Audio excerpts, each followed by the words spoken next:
Khairi Jamaluddin sudah boleh ucap selamat tinggal kepada dunia politik. Isu ini dipetik dari editor Malaysia. Di sebalik kenyataan Perdana Menteri Datuk Seri Ismail Sabri Yaakob bahwa kerajaan tidak mewajibkan atau memaksa rakyat untuk mengambil dos penggalak atau kanak-kanak diberikan vaksin, Menteri Kesihatan Khairi Jamaluddin dilihat sebegitu agresif memaksa rakyat mengambil vaksin dan booster. Menurut Ismail, ia bergantung kepada ibu bapa sendiri jika mahu anak-anak mereka divaksin. Beliau juga berkata ramai ibu bapa menganggap kerajaan memaksa program Pick Kids terhadap kanak-kanak sedangkan ia adalah tidak benar.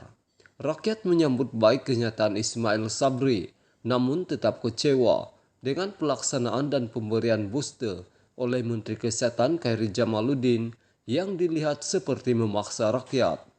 Pelbagai NGO terutamanya PPIM telah pun menyuarakan bantahan dan mengadakan pelbagai forum namun dipandang sepi oleh kerajaan.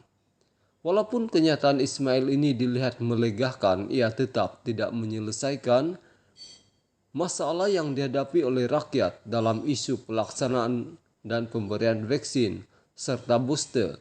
Kenapa kerajaan menafikan sebarang kematian atau kecederaan yang berlaku asbab daripada mengambil vaksin dan booster, sedangkan terdapat pelbagai bukti yang dikemukakan, bahkan terdapat bantahan oleh pelbagai pihak, termasuk ratusan pengamal perubatan sendiri.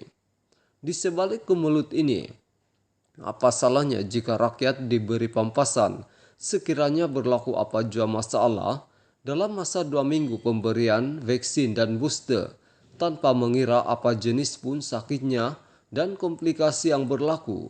Ini menunjukkan sikap kebertanggungjawaban kerajaan dalam mengisani dan melayan rakyatnya.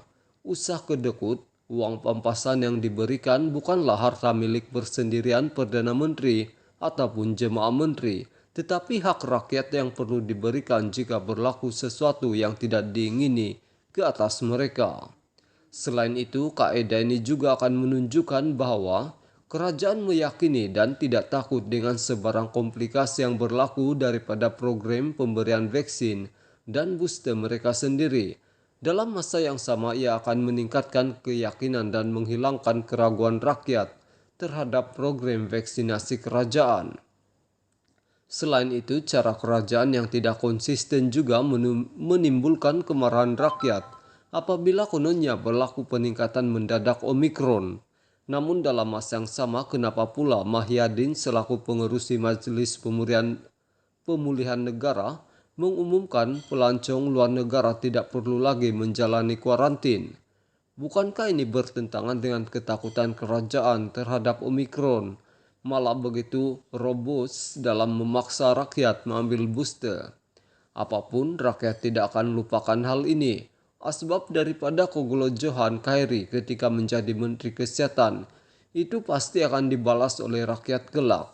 Beliau boleh lupakan kerusi Parlimen Rembau kerana UMNO hampir pasti tidak mau meletakkan beliau sebagai calon. Bukan saja isu vaksin yang menimbulkan keraguan rakyat, malah dalam hal politik juga, beliau dilihat tidak menghormati partinya sendiri. Jika bersatu atau DAP sekalipun, mahukan Khairi di mana saja kerusi beliau tandingi pasti akan dikalahkan oleh calon yang lain dengan mudah. Selepas kerajaan lain memerintah, apa yang Anda lakukan ini pasti akan disiasat daripada awal. Bagaimana program vaksin dimulakan? Mana-mana parti politik yang berani mengambil Anda kelak sebagai calon ahli parlimen juga pasti akan dibalas oleh rakyat. Justru selamat jalan Khairi Jamaluddin, Anda kini sudah boleh berkira-kira mencari kerja lain. Kerana kerjaya politik Anda pasti akan dikuburkan oleh rakyat di PRU 15 kelak.